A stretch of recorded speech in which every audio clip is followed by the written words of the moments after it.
모든 이가 하나 되어 즐기는 전국 제전, 전국 장애인 제전. 2016년 10월 충남에서 열리는 그 즐거운 축제에 당신을 초대합니다. 안녕하십니까. 정치블로거 IMB터 임병도입니다. 지난 8일 조선일보는 성주 촛불집회 찾은 김제동 뻑하면 종북이란다, 이 XX드라 논란이라는 기사를 인터넷에 올렸습니다. 채널A는 김제동 씨가 외부 세력 개입 논란을 비판하며 대통령도 외부 세력이라고 말했다면서 박근혜 대통령을 희화화한다고 보도했습니다. 종편들의 발언은 김제동 씨가 성주에서 했던 말을 이해하지 못하거나 왜곡했기 때문입니다. 먼저 이 XX드라 논란을 보겠습니다. 김제동 씨의 원본글은 이렇습니다. 뻑하면 종북이랍니다. 여러분들도 종북 소리 듣잖아요. 하도 종북이라고 그래서 나는 경북이다 이 새끼들아 그랬습니다. 라고 말했습니다. 무조건 종북이라는 색깔론에 대항하는 발언이었습니다. 김제동 씨는 또한 제가 외교부 사람이나 학자들 만나서 이야기하면 뭐라고 그러는지 아십니까? 전문대 나온 놈이 뭘 아냐 그럽니다. 전문대 나온 나도 안다 이 새끼야. 그러면 언론에 뭐라고 나오는지 아십니까? 김제동 성주 시민들과 이야기하다 욕설, 새끼야만 편집해서 내보냅니다. 마치 조선일보 편집 방향을 예견하는 발언을 합니다. IMB터는 김제동 씨의 성주에서의 발언을 듣고 너무 놀랐습니다. 대본도 없이 즉석에서 헌법 조항 10여 개를 줄줄줄 말합니다. 딱딱한 헌법만 말하는 것이 아니라 쉽게 비유를 들어 설명까지 해줍니다. 우리 헌법 제1조 2항에 보면 이렇게 나와 있습니다. 대한민국의 주권은 국민에게 있고 모든 권력은 국민으로부터 나온다. 이렇게 되어 있습니다. 1조 2항입니다. 그 말은 무슨 말이냐? 우리 헌법 전체를 통틀어서 권력이라는 단어는 1조 2항에 국민에게 있다 딱 한 번만 얘기하고 나머지에는 권력이라는 단어가 우리 헌법 전체에서 단 한 번도 나오지 않습니다. 전부 다 대통령의 권한, 국회의 권한, 그 다음 행정부의 권한, 사법부의 권한 이렇습니다. 그래서 권력을 가지고 있는 사람들은 오로지 국민에게만 있고 나머지는 모두 권한, 즉 국민이 가진 권력을 위임받은 사람들이다. 김제동 씨의 말처럼 헌법에는 권력이 국민에게 있고 대통령과 정부, 국회는 그저 국민이 가진 권한을 위임받은 사람에 불과합니다. 그래서 헌법 제11조, 12조, 13조, 14조, 15조, 헌법 제16조 주거의 자유, 대한민국 국민은 모두 자기가 원하는 곳에서 쾌적한 환경에서 생활할 권리가 있다. 헌법 제35조 환경권입니다. 그래서 여러분들의 활동은 모두 헌법을 기반으로 하고 있다. 그러니 쫄지 말고 기죽지 마시라. 그럼 우리 헌법 제37조 1항에 이렇게 되어 있습니다. 국민의 자유와 권리는 헌법에 열거되어 있지 아니하다는 이유로 경시되지 아니한다. 즉 다시 말해서 헌법에 열거되어 있지 않다고 해도 국민의 자유와 권리는 본질적으로 침해할 수 없다. 헌법 제37조 2항 이렇게 되어 있습니다. 김제동 씨는 헌법에 보장된 국민의 권리가 본질적으로 침해될 수 없다고 말합니다. 이것을 어긴다면 헌법을 위배하는 것과 마찬가지입니다. 새누리당 하태경 의원은 자신의 페이스북에 야당 의원이 중국을 방문했다면서 이들을 입국 금지시켜야 한다고 말했습니다. 김제동 씨를 가리켜 지독한 편견을 가진 사람이 공중파 방송의 진행자로 적절하지 않다고 말하기도 했습니다. 우리 헌법 제19조 양심의 자유, 대법원에서 이렇게 판단 내려놨습니다. 어떤 상황에 옳고 그름을 판단함에 있어서 내가 이렇게 하지 않고서는 인간적 존엄과 가치를 실현할 수 없다라고 생각되어질 정도로 절박한 양심의 소리, 그런 자유를 대한민국 헌법이 보장하고 있으니 여러분들은 그런 양심의 소리를 내셔도 된다 하는 얘기입니다. 대한민국 헌법은 양심의 소리를 말할 자유를 보장하고 있습니다. 하태경 씨는 국회의원이면서 왜 연예인도 아는 헌법을 모르는지 이해가 되지 않습니다. 새누리당 국회의원들은 당 차원에서 김제동 씨를 초청해서 쉽고 재미있는 헌법 강의를 들어보는 것도 좋을 듯합니다. 김제동 씨가 성주에서 했던 발언 대부분은 헌법을 기초로 했습니다. 헌법은 대한민국이라는 나라를 움직이는 기본 원리입니다. 김제동 씨의 발언을 왜곡하는 행위는 헌법을 부정하는 반국가적 행위라고 봐도 무방할 정도입니다. 자신들이 만들어 놓은 국가 안보라는 잣대를 가지고 헌법을 부정하고 버리자고 하는 행위는 민주주의 국가에서는 절대 있어서는 있을 수도 없는 행위입니다.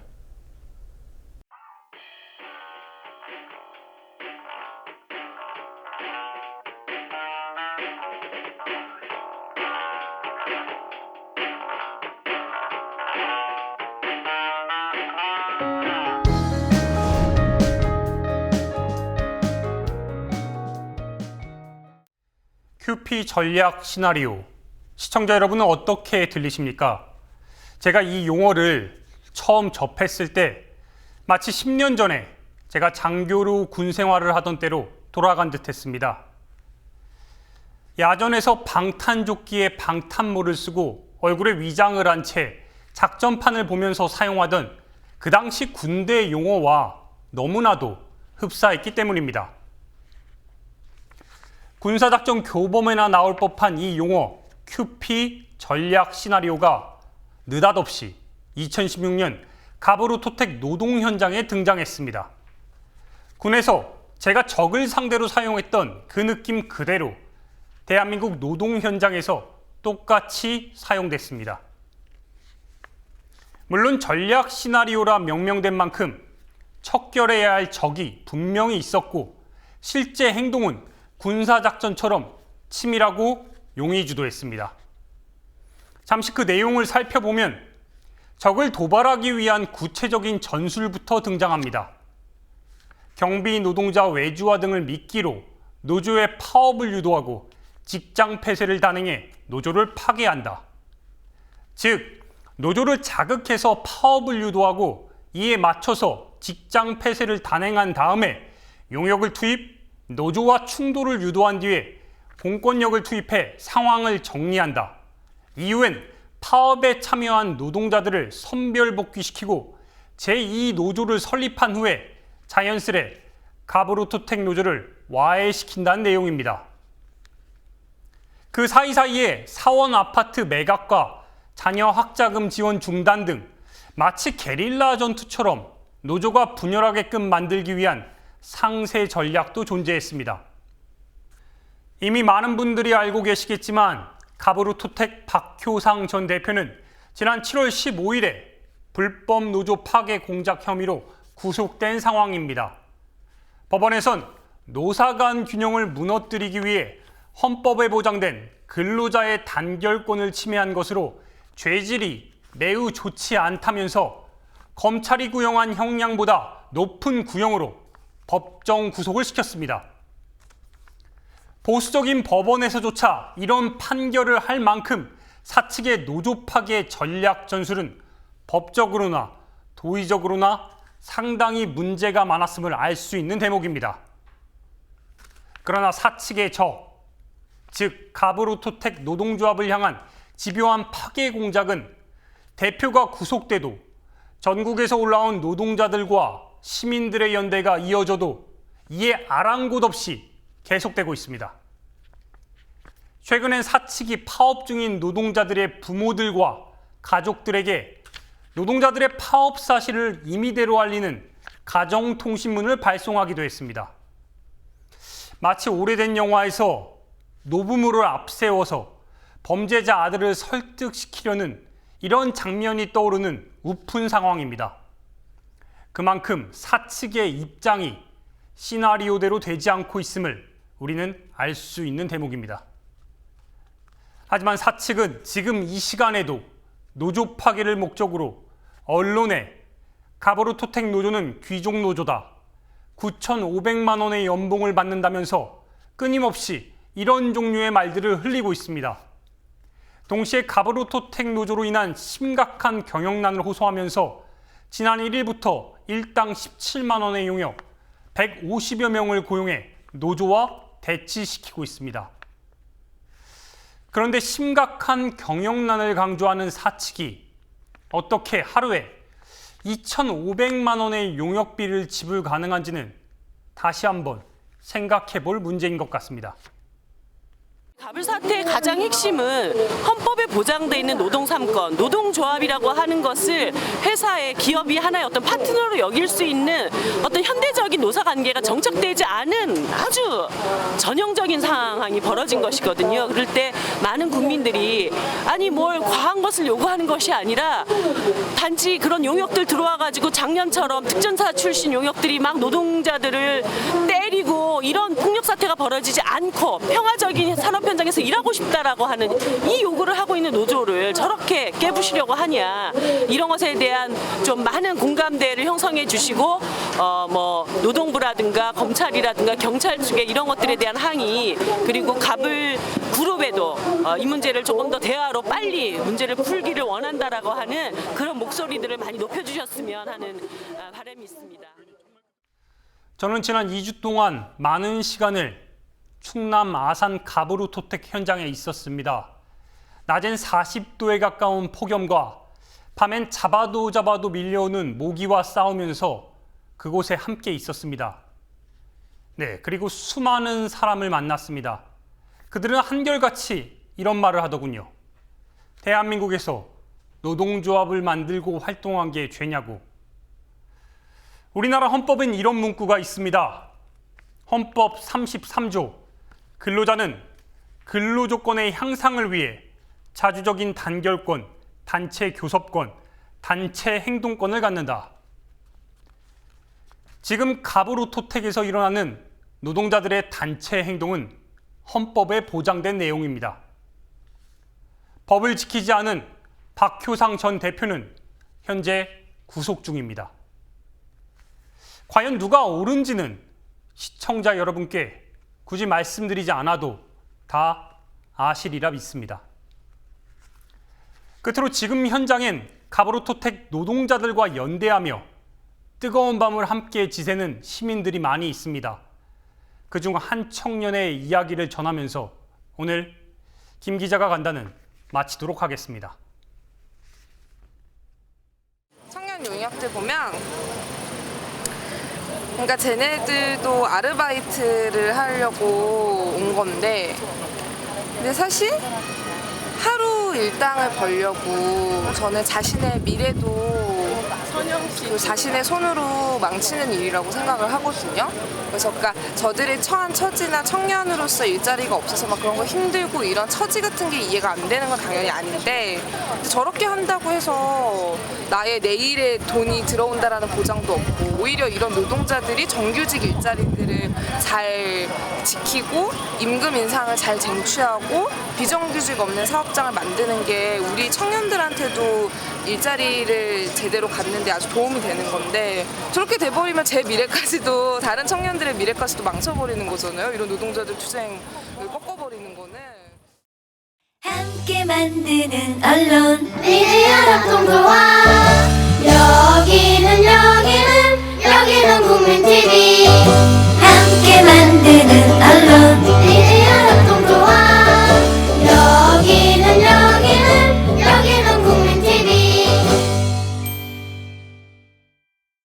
오늘은 국민TV 조합원이자 더불어민주당 전국 대의원인 박정아 조합원을 스튜디오에 모셨습니다. 예, 안녕하십니까? 안녕하세요. 옆에 또 우리 아는 필자 나오셨습니다. 자, 간단하게 좀 자기소개 좀 부탁드리겠습니다. 네, 안녕하세요. 저는 미디어 협동조합 국민TV 조합원이고요. 일반 평범한 시민 직장생활 하고 있는 박정아입니다. 그리고 지금 더불어민주당 당원들 대상으로 해서 더당당 집단토론 아카데미 운영 일을 지금 참여하고 있어요. 거기서 총무 담당도 지금 하고 있습니다. 더 이상 평범한 시민이라고 말하기에는 좀 막고 계신데. 예, 정치권에 발을 들이신 것 같은데. 자, 우리 먼저 얘기한 게 그 대의원. 대의원 뭐 이제 전당대회를 앞두고 있기 때문에 이 대의원의 역할이 굉장히 중요하고, 새누리당 벌써 이제 지금 시작해갖고 이제 가고 있고. 자, 그 처음에 그 대의원, 그러니까 작년이죠. 그래서 이제 온라인 당원 가입 열풍이 쫙 오면서 그때 당시 이제 얘기했던 게, 이제 빨리 당원을 가입을 해야 이제 올해 2016년도에 대의원이 될 수 있다. 이런 부분들은 이제 얘기가 나왔었거든요.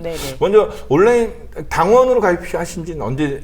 네, 작년 2015년 12월 16일 날. 딱 그때 이제 그 당원 열풍 날 때 하셨군요. 문재인 대표님이 그때 이제 트윗에 딱 올리셨잖아요. 온라인 이제 당원 가입하는 거. 그날 바로 첫날 가입을 했어요.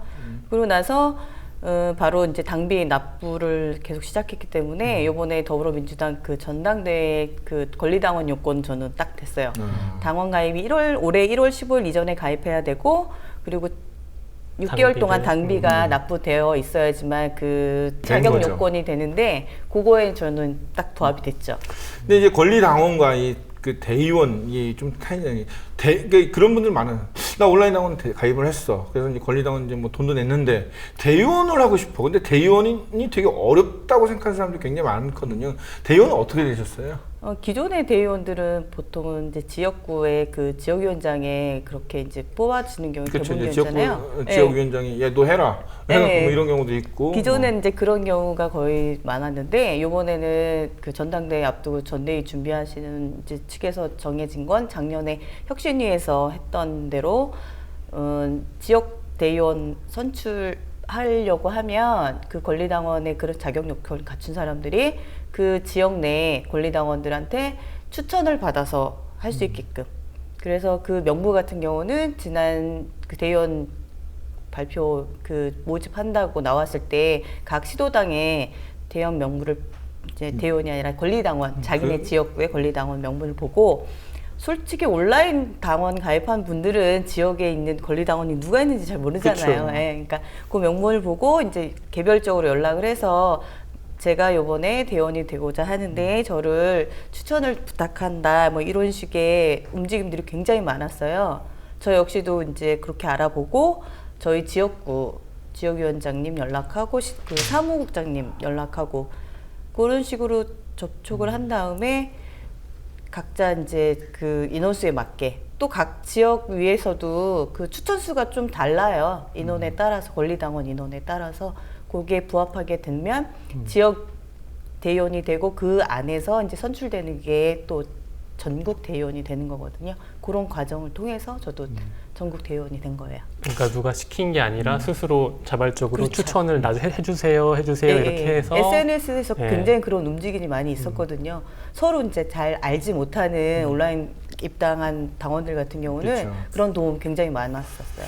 이제 그런 식으로 이제 온라인 당원 저는 이제 이번에 이제 온라인 당원으로 가입을 하셔갖고 대의원 되셨고 권리당원 되신 분들이 많기 때문에 다음에는 뭐 나 권리당원이니까 추천받고 원하시면 저한테 오세요. 뭐 이렇게 할 수도 있는 여러 가지 이제는 이제 오픈된 부분이 있어서 조금 더 편해진 게 된 것 같은데 자 전국 대의원이 되면 뭐가 좋나요? 일단은 지금 전국 대의원들은 전당대회에서 당 대표를 투표하는데 많은 부분이 들어가죠.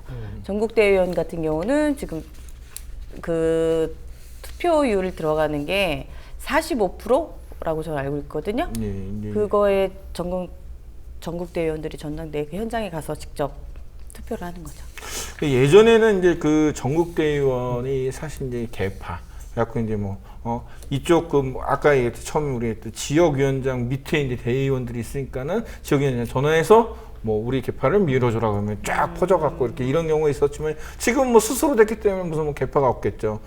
그런 예 개파가 없는데 요번에 또 이제 그 최고위원 이제 나가신 분은 이제 지지한다 선언을 하셨어요. 뭐 그쪽 라인 때문에 하신 건 아니시죠? 네, 그건 아니고 네. 제가 지금 요번에 그 대의원 되고 나서 투표를 해야 되니까 네. 이제 어떤 분이 나오나 궁금하잖아요. 네. 근데 이제 우연찮게 제가 지금 준비하는 그 일만 집도 아카데미 더당당 그 프로그램에 처음에 이제 퍼스트 퍼터라고 해서 퍼실리테이터로 이제 주도적으로 해주시는 분들이 최재성 의원님하고 양양자 그 전 삼성 사무님하고 이런 분들이 주축이 이제 되셨었어요. 그걸 통해서 우연하게 이제 알았고 개인적인 뭐 그런 건 전혀 없었고요. 그러니까 대의원 되기 전에 저는 전혀 몰랐고 대의원 됐으니까 내가 투표권이 있으니까 이제 누구 뽑을까 그렇죠. 하다가 보니까 조선 괜찮네 갖고 그래서 했는데 이제 관심을 갖고 저 같은 경우는 이제 투표권이 그 당대표 선출할 수 있고 만 45세 이전이기 때문에 청년 투표권 있고 여성에게 여성 투표권이 있단 말이죠. 그래서 그 중에 한 표인 여성 부분에 이제 최고위원을 누구를 할까 봤더니 이제 후보로 이제 나오신 게 양양자 전 상무님이시죠. 그리고 참고로 말씀드리면 더민주 이번에 당대표 선출에는 대의원들이 일단 현장 투표로 한 45% 그리고 권리당원은 또 전화 투표가 있어서 그게 30%고요. 그리고 일반 당원 및 국민 여론조사가 25% 이렇게 반영이 됩니다. 지난번에 이제 온라인 당원 가입했을 때 이제 저는 항상 얘기했던 부분이 그런 거였거든요. 그러니까 국민 투표도 좋지만은 사실 이제 당원의 어떤 투표도 굉장히 중요한 부분이 있기 때문에 더불어민주당을 좀 개혁을 시키고 발전시키려면 당원에 가입을 하는 게 맞다. 그리고 가입을 해서 장기가 좀 있어야 된다. 중간에 한번 우리 또 이제 당원 탈퇴 사태가 또 벌어졌는데 제가 말렸어요. 네. 가지 마시라고. 네. 그동안 쌓아놓은 게 있는데. 그러니까 이제 또 버티시니까 이제 투표권이 이제 많아지시잖아요. 맞아요. 네. 피토님 말씀 맞는 게 총선 전에도 한번 많이 흔들렸고 네. 그랬었잖아요. 그때도 많은 분들이 그런 얘기 했었어요. 자기가 이 당의 주인인 당원들인데 당원들이 그렇게 버리고 가면 정작 중요하게 내가 당원으로서 목소리를 낼 때는 못 낼 수가 있다. 그러니까 정말 힘들고 뭐 이래도 좀 참고 권리당원 그 딱 자격 요건이 되면 저처럼 대의원 출마도 할 수 있고 자기의 당을 나쁘더구만 그냥 이렇게 버리는 게 아니라 내가 이 당의 주인으로서 당원으로 가입을 했으면 이 당이 잘 되게끔 이끌어주는 역할도 당원의 몫이라 생각을 해요. 저는 이제 가끔가다 이제 그런 얘기도 해요. 우리 이제 진보 쪽 성향이 있는 분들이 새누리당도 많이 가입을 하셔라. 사실 이제 한 10만 명 정도가 새누리당의 어떤 전국 대의원 정도면 되면은 움직일 수가 있거든요. 오히려 역으로. 그렇죠. 그러니까 새누리당도 다 그런데 이거는 나쁜 방송식이 아니거든요. 그럼 뭐 자기가 뭐 새누리당을 개혁을 시키겠다, 발전 진보 정당으로 바꾸겠다 해갖고 가입을 하셔갖고 할 수도 있고. 근데 마찬가지로 이런 당원과 그 정당 활동이란 게 굉장히 우리가 정치를 생각하는 만큼 이제 중요하다는 뭐 그런 얘기인데, 자, 이 뒤에 있는 아주 더당당. 네. 1만 집단 토론 해갖고. 더당당 이게 좀 잠깐 설명을 좀 해주겠어요. 이게 어떤 건가요, 이게? 이거는 지금 이 네이밍은 더당당 집단 토론 아카데미라고 했고요. 당원들이 자발적으로 참여를 해서 당의 발전을 가는 프로그램 중에 하나로서 이제 준비를 하는 건데요. 사람들이 당원을 가입은 했어요. 그쵸. 온라인 당원 막 러시가 붐 일어서 많이들 들어왔어요. 10만 명 넘게 막 들어왔다고 하잖아요. 근데 정작 당원들의 목소리는 어디다 내야 될지도 모르겠고 이런 움직임으로 당원들이 여기 뭐 이렇게 있는데 이런 것 좀 해주세요. 이런 목소리 낼 때가 전혀 없었단 말이죠. 그러니까 이런 답답한 분들이 자발적으로 SNS에 소리 내다 보니까 자연적 흐름처럼 어떻게 된 것 같아요. 그리고 이제 준비는 최재성 의원님이 이제 시작은 하셨어요. 그래서 저도 우연한 기회에 알게 됐고 그런 얘기들 끝에 이런 집단 토론을 하다 보면 정말 우리가 원하는 이 민주주의가 다 같이 참여를 해서 만들어가는 과정이겠거니 하고 준비를 했는데 저도 처음에는 막연했어요, 솔직히. 10,000명이 만나서 토론을 할 수가 있을까? 그게 솔직히 상상이 안 가시잖아요. 그 전에 청계천에서 대학생들 반값 등록금 때문에 1,000명이 모여서 토론을 했었다고 하더라고요. 네, 그렇죠. 저는 솔직히 잘 몰랐었거든요. 그 내용도. 근데 이번에 이거 준비하면서 이제 그런 얘기 듣고 이거 준비하면서 사람들 이제 여러분들 만나다 보니까 이게 막연하게만 안 볼 건 아니겠다라는 생각이 또 점점 들더라고요. 그러니까 이게 중앙당의 어떤 그 조직하에 있는 건가요? 그거는 안 해요. 그거 완전 자발적으로. 그쵸. 저도 처음에는 당연히 더당당 집단 토론 아카데미라고 하길래 중앙당 차원에서 준비가 된 뭐 프로그램이구나. 그렇죠. 이렇게 이거 생각을 보통 했는데 이제 더민주의 청년 아카데미, 무슨 뭐 목민간 뭐 아카데미 여러 가지 있는데 그런 게 아니었고, 아예 장원들끼리 모여가지고 알아서 이렇게 꾸려서 전국을 다 도셨죠, 한번.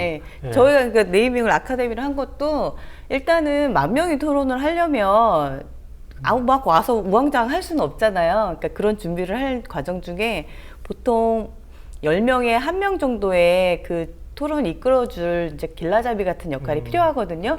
퍼실리테이터라고 하거든요. 그 퍼실리테이터는 10명 중에 1명의 역할을 해주세요. 그러면 저희가 10,000명의 토론을 한다고 치면 10명당 1명씩 필요하니까 1,000명의 퍼실리테이터가 필요한 거거든요. 그래서 지금 그 준비 과정을 아카데미 형식으로 해서 지난 7월에 7차례에 걸쳐서 전국 투어를 했어요. 전국적으로 이제 돌아다니면서. 그러니까 그럼 지금 그 아카데미는 뭐 어떤 서울 분들만 하는 게 아니라 전국적으로 다 하시는 거네요? 1차적으로는 더불어민주당 당원이면 참여를 가능해요. 그래서 이제 그 퍼실리테이터 양성 아카데미를 통해서 토론은 이렇게 하고 이렇게 준비를 하는구나 하는 걸 이제 배우는 과정이거든요. 이게 이제 저희가 7월 1차로 7개 도시에서 했고 그때 그 수료증 받으신 분들이 지금 300여 분 되세요. 예, 1차로. 그리고 저희 8월에 또 시작하거든요. 또 그 8월 2차 아카데미를 통해서 전국 투어를 준비 중에 있어요. 그럼 이런 분들이 이제 모여서 퍼실리테이터가 돼서 네, 나중에 이제 만 명이 나중에. 할 때 네. 그때 이제 그 역할을 어떤 이제 뭐 해주시는 길라잡이 역할을 하는데 사실 이제 저는 이제 이걸 듣고 너무 이상적인 그런 부분들이 나온 것 같아요. 왜냐면은 온라인 당원을 가입하고 추천을 받아서 전국 대의원이 되고 단순하게 어떤 당원이나 대의원의 역할을 멈추는 게 아니라 도대체 그러면 우리가 당원으로서 할 수 있는 부분을 사실 그냥 무조건 얘기하는 건 누구나 다 할 수 있죠. 뭐 더민주 잘못했어, 지도부 엉망이야. 근데 이거에 대해서 우리가 심도 깊게 얘기하고 토론할 수 있는 그런 부분들이 필요하다고 생각하는데 그 나라에서 정치에 관련된 토론을 하면 결국 뭐냐면은 나오는 게 나이 따지고 너 뭐 싸움. 그러니까 정말 이렇게 초딩의 수준의 어떤 토론은 이제 바뀔 수밖에 없는데 아카데미를 이제 계속 이렇게 하셨잖아요. 그러면서 어떤 건 느끼셨나요? 우리나라 토론 문화라든지 어떤 정치에 대한 그 지식들이 참 부족하다는 걸 많이 느끼셨을 것 같은데. 저도 처음 이제 제일 처음에 서울에서 첫 번째 워크숍 진행할 때 그때 저희도 참여해서 워크숍 받고 수료증까지 받았거든요. 처음 경험을 해봤는데 그날 저희 테이블에 5명이 앉았었어요. 나 이렇게 토론을 하는구나. 그걸 해주시는 분이 있으세요. 이병덕 대표님이. 그러니까 그런 스킬도 가르쳐 주세요. 어떤 주제를 갖고 이제 테스트로 이제 저희도 모의로 했을 거 아니에요. 그러면 우리가 보통 이제 그 TV 프로그램에서 한번 좋아요 눌러주세요 이런 거 있잖아요. 어떤 주제들이 정해졌을 때 여기에 대해서 1번 뭐 2번 뭐 이런 거 그러면 몇 명이 집단 토론을 하다 보면 이 주제에 대해서 나는 이렇게 생각해 여러 가지들이 있으면 테스트를 그것도 한 번씩 눌러봐요. 그러면은 거기 테이블 5명, 10개 테이블 50명이 있었단 말이에요, 그 자리에. 그러면 그 토론 주제 하나를 갖고도 여기 있는 사람들이 이런 생각들을 갖고 있는 게 정리가 싹 되더라고요. 이런 과정들을 거치면서 그 테이블 안에 있는 사람들끼리 한 주제를 놓고 각각의 생각들을 얘기하고 경청하면서 하나라 이제 모아지는 과정들이 있어요. 이런 과정들을 지금 아카데미를 통해서 이제 연습을 하고 나중에 정말 많은 분들이 모였을 때 그것도 이제 그냥 기계적인 시스템화 된 것 프로그램들이 많이 있더라고요. 이게 전복이 되면은 불가능한 일은 아니더라고요. 네. 근데 이제 이런 토론회나 이제 그 워크숍을 하면서 이제 많은 정치인들 좀 만나셨을 것 같은데 그분들의 반응이나 그 뭐 모습들은 어떠셨나요? 뭐 토론회 하다 보면 사실 이제 비판적인 얘기도 많이 나왔을 텐데. 그렇죠. 근데 제가 만나본 지금 퍼스트 쿼터로 참여해 주시는 분들이 최재성 의원님, 뭐 최민희 의원님, 김용익 의원님, 뭐 양양자 상무님 뭐 이런 분들이신데요. 그분들하고 같이 토론도 했는데 전혀 그런 건 없고요. 오히려 처음에 이거를 이제 화두로 던지신 분 최재성 의원님이라고 그랬잖아요. 우리가 흔히 말하는 불세출의 삼성 국회의원. 놀랬어요, 솔직히. 이런 걸 생각하고 이렇게 했었구나 한 그 느낌들. 그게 저뿐만 아니라 다른 의원님들도 처음에는 막연하게 생각했던 게 결국은 이렇게 가야 되는구나 하는 거를 하고 많이들 느끼시더라고요. 그러니까 이게 토론 프로그램을 지금 토론 아카데미인 거잖아요. 근데 저부터 생각을 해보면 고등학교 때까지는 토론이라는 거에 대한 교육을 전혀 받아본 기억이 없어요. 그나마 대학 가서 조금 맛만 살짝 본 정도거든요. 그러니까 기본적으로 이런 토론이라는 문화가 자체가 우리나라 토양 자체의 교육 시스템적으로도 자리 잡지 못한 면이 분명히 있는 것 같고 그래서 이게 잘 되면은 뭐 충분히 좋은 역할을 할 수 있을 것 같다는 제가 생각이 이게 미국에서 살짝 공부했는데 그 미국에서 역사학이나 이런 거 보면은 어떤 뭐 달달달 이렇게 보고 발표하는 게 아니라 자기 생각을 서로 각기 다른 한 세 팀 나와서 막 얘기를 하더라고요. 그래서 그거에 대한 토론을 하고 막 하는데 저는 그런 거 보면서 느낀 게 제가 이제 정치부로 활동하면서 좀 정당이 최소한 그 야당, 그다음 진보 성향의 그 정당이라면은 이런 토론회를 생중계를 좀 보여줬으면 좋겠어요. 그러니까는 물론 국회의원들 어떤 그 더불어민주당이 갖고 있는 어떤 그 정당의 정책들이나 이런 게 있는데 이것들을 설명을 해줘야 될 거 아니에요. 근데 설명을 안 해주고 맨날 자기들끼리 하니까 하는 사람들이 이제 뭐 밀실거래나 뭐 야위라고 그러는데 예를 들어갖고 이런 토론 교육을 받으신 분들이랑 그다음 국회의원들, 지도부랑 해갖고 정말 토론을 하면서 그걸 그대로 보여주면은 사실 그 당원이나 국민들은 이러이러해서 쟤네 지도부가 이런 결정을 했고 이런 결정들이 저 사람들의 그 주장에 의해서 바뀌어질 수도 있다. 이런 것들을 다 볼 수 있을 것 같아요. 자, 이제 우리가 아까 했던 이런 뭐 변화가 있으려면은 아까 했더니 뭐 공부도 해야 되고 토론도 해야 되고 하는데 이게 사실 이제 자발적으로 이제 움직이다 보면은 조금 이렇게 쉽지만은 않을 텐데 좀 어려운 점이 있으시면 어떤 게 있을까요? 지금은 아무래도 이제 많은 사람한테 알리는 게 첫 번째. 전 돈이라고 생각했는데. 네, 돈이 같이 들어가죠. 근데 어차피 지금은 현재 자발적으로 다 움직이는 거기 때문에 저희가 이제 궁극적인 목표는 그 전에도 말씀드렸지만 결국은 더불어민주당이 이게 민주적 정당으로서의 가는 길이라고 저희들은 생각을 했어요. 당원들의 적극적인 참여 그리고 당과 당원의 분리가 아닌 더불어민주당의 가치가는 진짜 직접 민주주의를 실현해 가는 과정.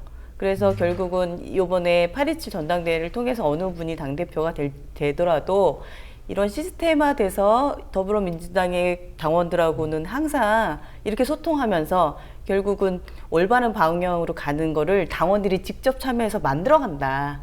그러면 종래에는 정권 교체하는데도 더 많은 도움이 될 수 있을 거라고 생각을 하고요. 결국은 정권 교체돼서 이런 박근혜 정부에서 더 이상 살기 싫은 거잖아요, 다들. 그렇죠. 예.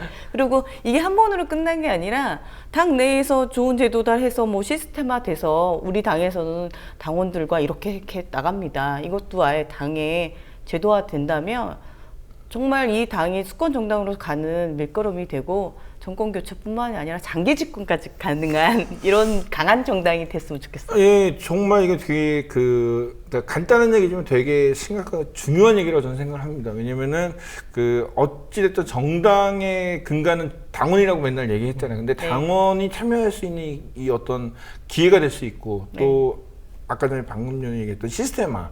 그러니까 누가 당대표가 됐던 당원들 뭐 한 몇만 명이, 그러니까 지금 뭐 1만 명이겠지만은 점점 커지면 한 10만 명 정도 되면은 10만 명이 번갈아 가면서 뭐 그 정당의 어떤 당대표와 국회의원들, 지도부와 함께 한 10,000 명이 계속 그 과정에 대해서 토론한다면은 그걸 또 생중계한다면은 좋은 결과가 나오리라고 생각하고 또 이런 교육을 받는 당원이 한 10만 명 정도 되면 저는 그 힘은 굉장하다고 저는 생각을 합니다. 그냥 단순하게 나 온라인 당원이야 그게 아니라 교육받은 10만 명, 그 다음에 어떤 토론할 줄 아는 10만 명. 이건 생각만 해도 되게 무서울 것 같다는 생각이 좀 들어요. 이런 토론 문화가 이제 정례화돼서 뭐 어떤 이슈 하나만 갖고서 한 번 하고 일회성으로 끝나는 게 아니라 뭐 지기적으로 뭐 지역별로도 할 수 있는 거고 이번에 우리 지역에 어떤 뭐 예를 들어서 수해가 났는데 무슨 문제들이 있는데 어떻게 하면 제도적으로 보완해서 이런 뭐게 잘 될 수 있을까 이런 것도 해볼 수 있는 거고 토론 자체는 10,000명을 지금 준비하는 게 좀 이렇게 어떻게 보면 약간 이벤트성은 있어요. 국제적으로 이제 기네스북에 그런 욕심도 살짝 나고 지금 기네스 기록 제가 알기로는 4,000 몇 명 했던 게 있었다고 하더라고요. 그래서 만약에 이게 정말 성공이 되면 이 집단 토론하는 거는 당원만 하는 건 아니거든요. 예, 만약에 1만 명 집단 토론이 이제 딱 해서 우리 합니다. 오세요, 참가자 받겠습니다 할 때는 당원뿐만이 아니라 시민들, 대한민국 국민 누구나 참여할 수 있고 이게 규모가 커지다 보면 현장에서만 할 수 없으면 온라인으로도 할 수 있거든요. 그렇죠. 우리나라 또 IT 강국 아닙니까? 그렇죠. 네. 뭐 그런 시스템을 다 이제 접목시켜갖고 나중에는 이게 이게 민주화되는 그런 프로그램처럼 작용했으면 좋겠어요. 그럼 뭐 마지막으로 우리 이제 8.27 전당대회 이제 얼마 안 남았고 또 이제 전국 대의원으로 이제 뭐 지지하시는 의원이 후보가 있는데 이제 기자회견까지 했어요. 어떠셨어요? 그 양양자 상무님이 이제 여성 부분 최고위원으로 출마하시는 건 이제 알고 나서 그날 이제 기자회견을 하는데 저는 이제 지지하는 입장에서 같이 힘 드리고 싶어서 갔던 거고요. 그분이 이제 여성 후보가 된다고 나왔을 때는 아무래도 이 당내에서는 기존에 이제 내에 있는 분들이 주축이었잖아요, 솔직히. 근데 제가 보기에는 이 당의 일이라는 것은 결국은 국민과 소통해야지만 큰 결실을 이루어 나가는 건데, 원내에 있는 분들도 훌륭하고 열심히 일하시지만 원내에 있는 분들은 더 많이 아우를 수 있겠다. 더불어민주당의 특성상 지금 호남의 그런 의석수 없는 상황들, 이런 것들도 여성 최고위원이 나와서 원외에 있지만 이런 부분들도 포괄적으로 이제 해주시면 좋을 것 같다 해서 양양자 상무님 지지했던 거고요. 저 역시 또 이게 정당의 발을 담그고 나름 이제 정치에 자꾸 관심이 생기는 것도 솔직히 이명박근혜 정부에서 더 이상 살기가 싫은 거예요. 네. 그리고 처음에 더불어민주당의 당원이 되기 전에는 사회시민 뭐 이런 활동 자체가 거의 전무하고 저는 국민TV 조합원 가입한 게 처음이었었거든요. 첫사랑이었네. 지난 대선에 실패하고 이 언론이 정말 문제구나. 그러기 위해서 정말 제대로 된 언론을 하나 만들어야겠다. 그래서 그 국민TV 조합원 만들기만 이제 그런 프로젝트 시작됐을 때 이제 조합원 가입했었고, 그래서 저도 굉장히 열심히 활동했어요. 언론이 제대로 되면 좀 안 좋은 세상 좀 바뀌지 않을까 싶어서. 근데 하다 보니까 현실적으로 힘이 들고 한계가 있더라고요. 그리고 작년에 이런 국민TV 안 좋은 사태들도 있었고 힘들었어요. 솔직히 저도 굉장히 마음이 아팠고 애정을 많이 쏟은 만큼 상처도 많이 입었었고요. 근데 어느 친구가 그러더라고요. 너가 정말 원하는 게 뭐니? 그러더라고요. 곰곰이 생각해봤어요. 내가 진짜 왜 국민TV 이러면서 애달파하면서 그럴까?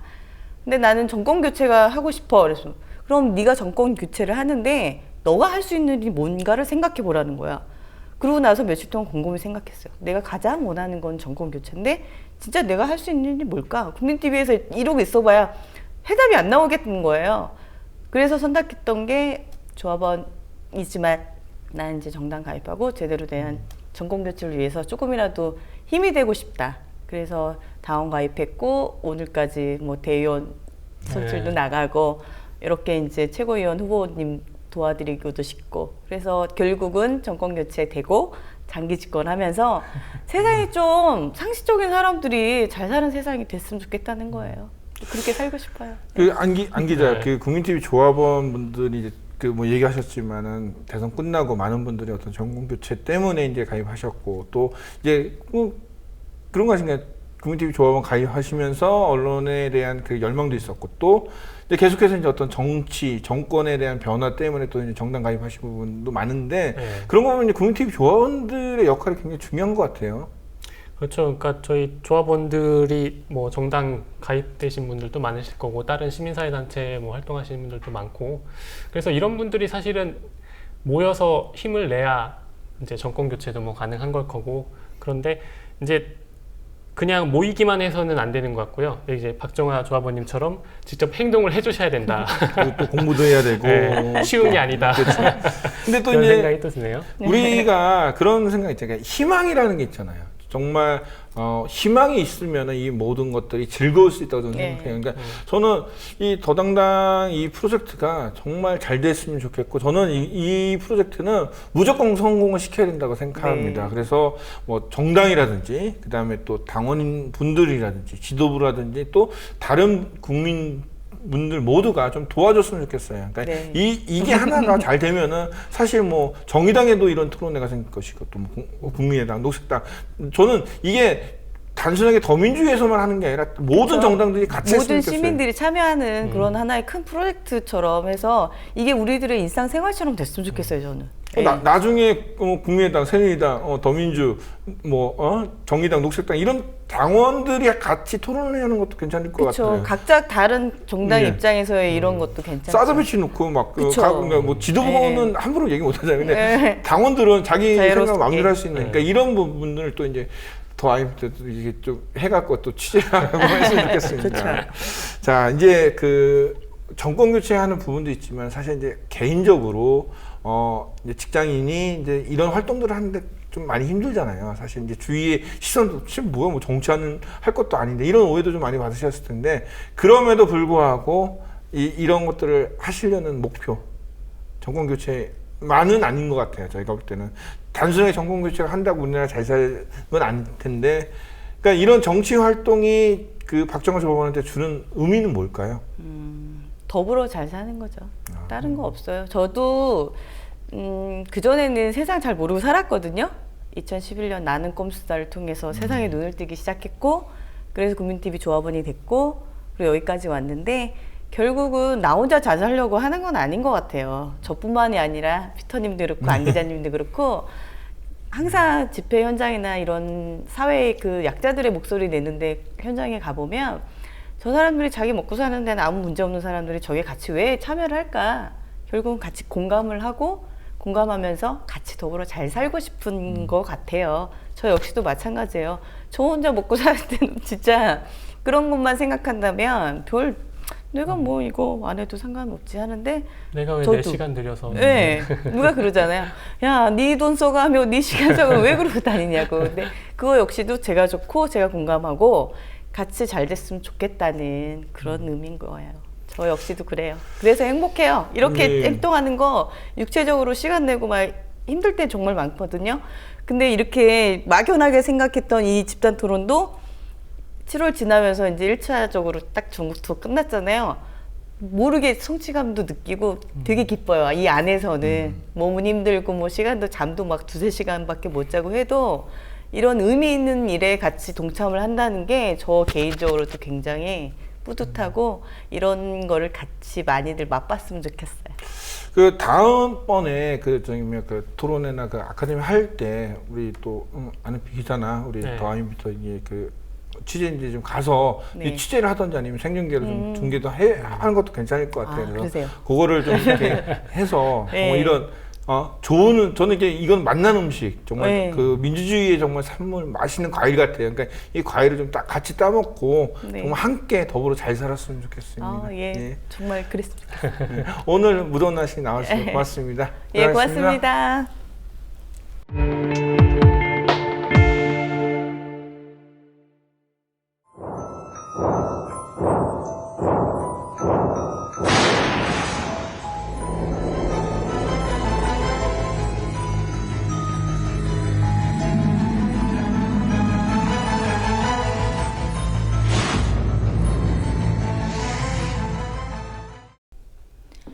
영화 KT는 고 김대중 전 대통령에 관한 얘기입니다. 일명 김대중 납치 사건으로 당시 정권은 유신 체제의 비판적인 글을 죽이려고 합니다. 이 일을 계기로 유신을 반대하는 시위가 곳곳에서 벌어집니다. 이는 목숨을 담보하지 않고서는 정권의 부당함을 지적할 수 없었던 당대의 실상이었습니다. 근현대사를 집중적으로 다루게 될 그날들, 이번에는 유신 체제가 선포된 이후 벌어진 사건들에 집중했습니다. 1972년 10월 17일 유신을 선포한 당시 박정희 정권은 이를 통일사업이라고 선전합니다. 당시 정부가 내놓은 10월 유신 홍보물입니다. 하지만 이러한 왜곡 선전에도 유신 체제 반대 움직임들은 나타납니다. 그리고 이듬해 8월 8일 반유신 시위의 결정적인 계기가 된 일명 김대중 납치 사건이 벌어집니다. 유신 체제 선포 후 해외에서 반유신 활동을 전개하고 있던 그는 일본 도쿄의 한 호텔에서 괴한들에게 납치됐다가 129시간 만에 서울 자택 부근에서 풀려납니다. 사건에 대해 기자회견을 하고 있는 고 김 전 대통령의 당시 모습입니다. 이후 이 사건은 중앙정보부의 소행으로 드러납니다. 그리고 이를 계기로 각계각층에서 유신 체제를 반대하는 움직임들이 본격적으로 나타나기 시작합니다. 같은 해 10월 2일 서울대 물리대에서 첫 시위가 벌어진 당시 모습입니다. 대학생 500여 명이 집결했으나 곧바로 투입된 경찰에 의해 180여 명이 연행됩니다. 이 시위는 당시 동아일보에서 보도했지만 검열로 통제당하고 기사는 삭제됩니다. 그리고 비슷한 시기에 시위의 기폭제가 된 또 다른 사건이 발생합니다. 같은 달 19일 당시 변사체로 발견된 서울대 법대 최종길 교수입니다. 당시 최 교수는 간부교수회의에서 교수들이 시위에서 학생들 편에 설 것과 정부의 학생 처벌 명령을 따라서는 안 된다는 등의 소신 발언을 합니다. 이후 유럽 간첩단 사건 수사 협조를 이유로 중앙정보부의 자진 출두 명령을 받습니다. 그리고 출두 후 사흘 만에 중정은 최 교수가 투신 자살했다고 발표합니다. 하지만 투신 자살을 입증할 증거가 없었고 검시에 유가족들이 참여하지 못하는 등 의문이 끊이지 않습니다. 이후 의문사위를 통해 위법한 공권력 행사로 사망했다는 결과가 나옵니다. 그리고 각계각층에서 다양한 형태의 시위가 계속해서 벌어집니다. 다음 달인 11월에는 재야 인사들이 모여 시국선언을 발표합니다. 기자들은 기사 검열을 반대하는 철야 농성을 벌입니다. 대학생들은 거리에서 투석전을 벌이고 교수들은 집단 삭발식을 단행하기도 합니다. 이에 정부는 강압적으로 시위를 진압하고 언론을 단속합니다. 또 전국 대학에 석유 파동을 이유로 조기 방학을 하도록 조치합니다. 하지만 다음 달인 12월에도 시위는 계속됩니다. 당시 여대생들이 검은 리본을 달고 시위하는 모습입니다. 고등학생도 시위에 참가하는 등 양상이 커지자 결국 정부는 12월 4일 고등학교에도 조기 방학 조치를 내립니다. 역시 석유 파동이 그 이유였습니다. 그리고 같은 달 24일 재야인사 30명이 서울 YMCA 회관에서 개헌청원 운동본부를 발족합니다. 당시 100만인 서명운동을 발표하고 있는 고 장준하 선생의 모습입니다. 오늘의 이 모든 사태는 민주주의만 회복되면 해결되는 일이다. 경제 파탄, 민심 혼란, 남북 긴장의 재현이란 상황에서 학생과 시민, 언론과 종교계가 거리에서 울부짖는 자유화의 요구를 정부는 간과하지 말라. 앞으로 서명인 100만인이 될 때까지 개헌청원 운동을 전개하겠다. 이틀 뒤 당시 김종필 국무총리는 개헌 운동을 즉각 중단하라며 2시간에 걸친 특별연설을 발표합니다. 그럼에도 서명운동이 계속되자 같은 달 29일 박정희 당시 대통령이 청원운동을 중단하라는 특별담화를 발표합니다. 하지만 이러한 경고에도 서명운동은 계속돼 불과 2주 사이에 10만여 명이 서명을 합니다. 결국 이듬해인 1974년 1월 8일 긴급조치가 발동됩니다. 유신체제에서는 정권을 위해서라면 수단과 방법을 가리지 않았습니다. 그래서 당시 민중들이 선택할 수 있는 방법은 유일했습니다. 거리로 나오는 것밖에 없었습니다. 안보를 내세워 자유를 억압했던 시대에서 이처럼 목숨을 걸고서라도 지키고 싶었던 최후의 보루. 당시 고 김대중 전 대통령의 자유와 안보에 대한 인터뷰로 클로징을 가름합니다. 그날들 장부경입니다. 守るという意味でありますけれども、守るには守る対象が必要です。我々が共産主義者と戦って守るのは自由です。もし自由がなくなれば、守る対象がなくなるんです。安保がありえないという。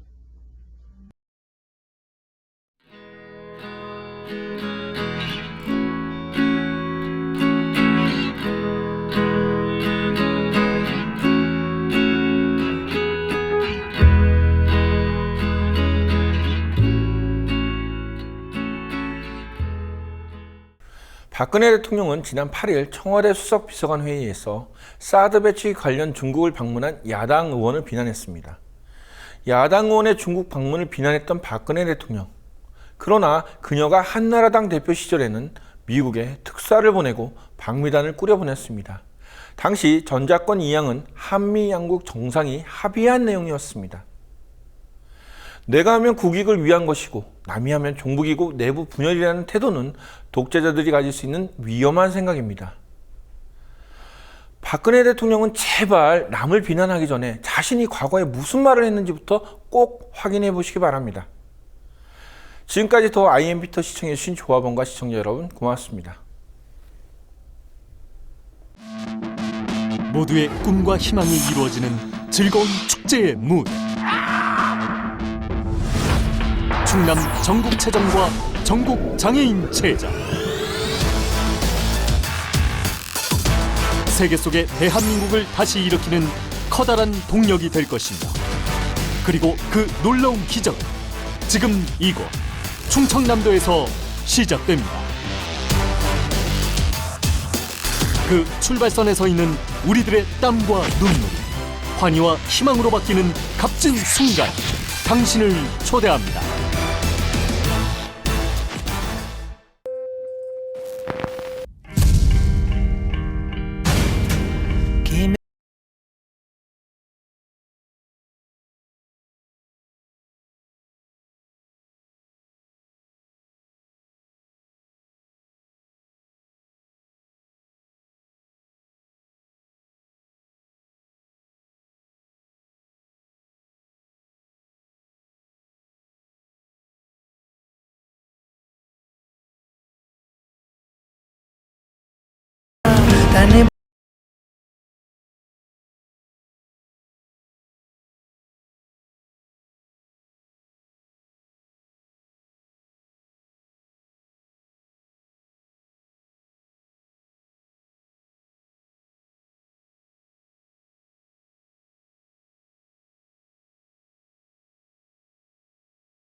Come do the talk, so give me the